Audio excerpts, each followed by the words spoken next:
Hello everyone, आज है 26 सितंबर और आज इस वीडियो में हम बात करेंगे अशोक लेलैंड के बारे में। 155 रुपए से भी कम कीमत पर यह शेयर ट्रेड कर रहा है। आज 3% की गिरावट जरूर देखने को मिली है, लेकिन हालांकि एक्सपेक्टेड भी था क्योंकि आज पूरे बाजार में ही गिरावट थी। अच्छे से अच्छी कंपनियां भी टूट रही थी, बहुत कम कंपनी थी जैसे कि अगर आप देखें तो आज इन्फोसिस जैसी कंपनी, इसके अलावा एफएमसीजी में गिरावट नहीं थी। अशोक लेलैंड में गिरावट जरूर थी और ऑटोमोबाइल सेक्टर में भी गिरावट थी। वीडियो में हम डिस्कस करेंगे कि अशोक लेलैंड जिसने पिछले कुछ दिनों में बहुत अच्छी तेजी दिखाई थी, क्या ये इस गिरावट में खरीदारी का मौका देगा कि नहीं। तो वीडियो को शुरू करूं उससे पहले अगर आपने अभी तक चैनल को सब्सक्राइब नहीं किया है तो प्लीज अभी इसे सब्सक्राइब कर लीजिए, क्योंकि आगे भी बहुत सारे वीडियोस हैं जो आपको काफी ज्यादा हेल्प करेंगे। तो अशोक लेलैंड हाल फिलहाल में 155 रुपए पे ट्रेड कर रहा है। हालांकि ये 150 रुपए तक भी गया था आज तो, लेकिन दोबारा बाउंस बैक कर गया ये। और एक महीने में अगर आप देखोगे तो एक महीने में अभी भी 4% का ग्रोथ है। अच्छी रफ्तार पकड़ी थी, 165 तक गया था और लगातार उस लेवल पर बना हुआ था। आज एक झटके में एक बड़ी गिरावट हमें देखने को मिली, हालांकि पिछले 2 दिनों से ये गिरावट चल रही है। और एक साल में अगर आप देखोगे तो 18 से 19% का ग्रोथ है। 100 रुपए पर भी ये पहुंचा था। उसके बाद जो तेजी पकड़ी है वो बहुत ही शानदार है। और तेजी की जो सबसे बड़ी वजह है वो है इनका इलेक्ट्रिक व्हीकल वाला सेगमेंट। जो अनाउंसमेंट करी है इलेक्ट्रिक व्हीकल्स को लेकर, ये वाकई में बहुत अच्छी है। यहां पर अगर आप अशोक लेलैंड की बात करो तो Ashok Leyland to roll out their electric LCV within 6 month. LCV का मतलब क्या है भैया? Light commercial vehicle. ठीक है, तो अशोक लेलैंड ने ही बताया है कि भैया बहुत जल्दी आने वाले 6 महीने में ये light commercial vehicle, electric light commercial vehicle जो है वो लॉन्च करेंगे। एंड कंपनी एडेड इट्स बड़ा दोस्त रेंज एंड लॉन्च द बड़ा दोस्त i1 एंड बड़ा दोस्त i2 यहाँ पर लॉन्च भी हो है। यहाँ पर the e commerce boom post COVID, the changes in purchasing habit and the demand from the agriculture sector have resulted in increase in last mile transport requirement। यहां पर अगर आप देखो तो जो लाइट कमर्शियल व्हीकल का जो सेगमेंट है वहां पर 8 से 10% की तेजी भी हमें देखने को मिल रही है। और इलेक्ट्रिक व्हीकल डिमांड में भी है यहाँ पर, जो कि अगेन बहुत अच्छी बात है। एक बड़ी अपडेट यहाँ पर यह भी थी कि भैया अशोक लेलैंड ने एक बड़ा ऑर्डर मिला है। 1400 स्कूल बसेस का इनको ऑर्डर मिला है यूएई में। और इतना ही नहीं, इनको भैया इलेक्ट्रिक बसेस के ऑर्डर मिले हैं, जो कि बहुत बड़ी बात है। अशोक लेलैंड के बारे में अगर आप देखोगे तो आने वाले दौर में ये फ्यूचर जो हाइड्रोफ्यूल कमर्शियल व्हीकल के ऊपर भी अपने बेट ले सकते हैं। मतलब जो कह सकते हैं कि भैया जो बसेस वगैरह हो गए, मतलब स्मॉल और मीडियम व्हीकल्स जो हैं, उसमें अशोक लेलैंड आने वाले दौर में अच्छा काम कर सकता है।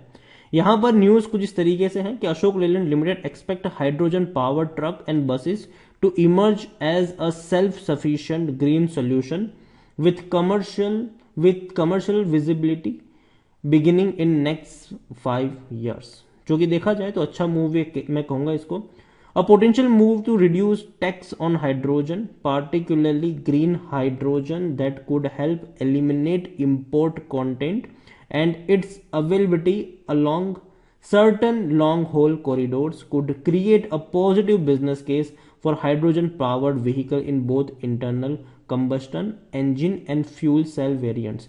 ओवरऑल इतना ही कहूंगा कि देखो, इलेक्ट्रिक और हाइड्रोजन दोनों सेक्टर में कंपनी अच्छा काम कर रही है और आने वाले दौर में एक बेहतर चीज साबित हो सकती है। अगर सब कुछ सही रहा, सब कुछ बेटर रहा, तो इनका ये जो मूव है वो काफी बेहतर साबित हो सकता है। लार्ज कैप शेयर है, 45,000 करोड़ के आसपास का इसका मार्केट कैप है और वॉल्यूम 92 लाख के आसपास का आज के दिन में देखने को मिला है। अशोक लेलैंड अगर आप देखोगे तो कंपनी को इस क्वार्टर में सिर्फ 5.5 करोड़ का ही मुनाफा हुआ था, लेकिन इनके जो रेवेन्यू है वो धीरे धीरे बढ़ रहे हैं। 8,500 करोड़ के रेवेन्यू हमें देखने को मिले थे इनके नेट सेल्स अगर आप देखोगे तो। और मार्च में देखो, इससे पहले के क्वार्टर में तो 10,000 करोड़ के आसपास के इनके हमें रेवेन्यू देखने को मिले थे। लेकिन उससे पहले पिछले साल इनका रेवेन्यू सिर्फ 4,000 करोड़ का था, तो डेफिनेटली उससे जंप जरूर आया है।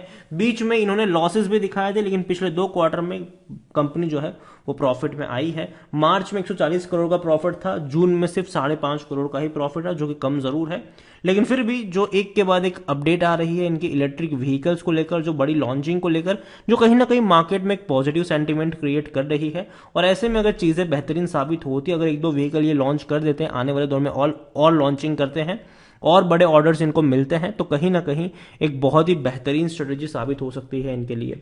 अशोक लेलैंड के बारे में अगर हम देखेंगे तो अशोक लेलैंड में according to Moneycontrol user 33% लोग कह रहे हैं कि बेचो, बाकी हर कोई कह रहा है खरीदो। इतना ही नहीं, कंपनी में अगर आप देखोगे तो लास्ट ट्रांजैक्शन जो हुए थे वो 2021 में हुए थे, इनसाइडर ट्रांजैक्शन, और वो खरीदारी के थे। कंपनी में इनके रेवेन्यू लगातार टूट रहे थे, आप देख सकते हैं यहाँ पर 33,000 करोड़ के रेवेन्यू टूटकर 20,000 करोड़ से भी कम हुए, लेकिन बाद में वो बढ़कर 26,000 करोड़ से भी ज़्यादा हो गए हैं, और अभी ये और बढ़ रहे हैं। और अगर ये बढ़ना शुरू हुआ तो डेफिनेटली एक अच्छे संकेत जरूर है इनके लिए। प्रॉफिट हालांकि नहीं थे, 2021 और 22 में कंपनी लॉस में थी, 69 करोड़ का लॉस हुआ था इनको 21 में, 22 में 290 करोड़ से भी ज्यादा का लॉस हुआ था। 23 में एक्सपेक्ट करते हैं कि कंपनी दोबारा प्रॉफिट में आ जाए, और अगर प्रॉफिट दिखाना शुरू कर दिया तो ये वाकई में एक पॉजिटिव टर्न अराउंड हो सकता है इनके लिए। अशोक लेलैंड खरीदारी करने का सही मौका है, कुछ शायद ओवरबोर्ड जोन में नहीं, कोई भी रेड फ्लैग नजर नहीं आ रहा है, अच्छा डिविडेंड भी पे कर रहा है। अगर हम डिविडेंड की तरफ एक बार लेके चले आपको, तो जो डिविडेंड पे कर रहा है वो 1 रुपए का इसने पे किया है, 1 रुपए का। पिछले साल 60 पैसे का था, उससे पहले 50 पैसे का था। लेकिन अगर हमें पता हो तो कोविड में इसके प्राइजेस भी कम थे। कोविड के वक्त अगर आप अशोक लेलैंड के शेयर प्राइस भी देखोगे तो वो आपको 50 रुपए से नीचे मिल रहा था, 38 रुपीज तक भी गया था ये तो। वहां से बाउंस बैक भी किया, थोड़ा सा कंसोलिडेट किया, गिरा भी था, लेकिन दोबारा बाउंस बैक किया। और अभी थोड़ा बहुत ये टूटेगा भी ना, तो नीचे के लेवल पर खरीदारी के ही मौके बनेंगे, बिकवाली के नहीं।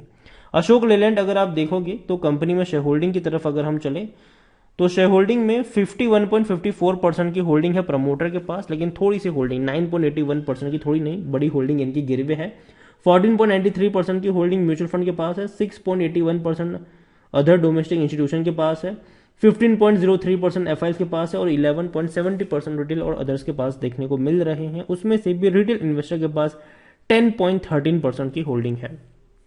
देखिए, ओवरऑल मैं कहूंगा अशोक लेलैंड कि मुझे कंपनी पसंद आती है, और लॉन्ग टर्म के लिए मैं इसको रिकमेंड करूंगा। मुझे लगता है कि अगर इनका जो ईवी वाला जो बेट है वो अगर सही बैठ गया तो वाकई में एक बड़ा पोटेंशियल है ज़रूर इसमें।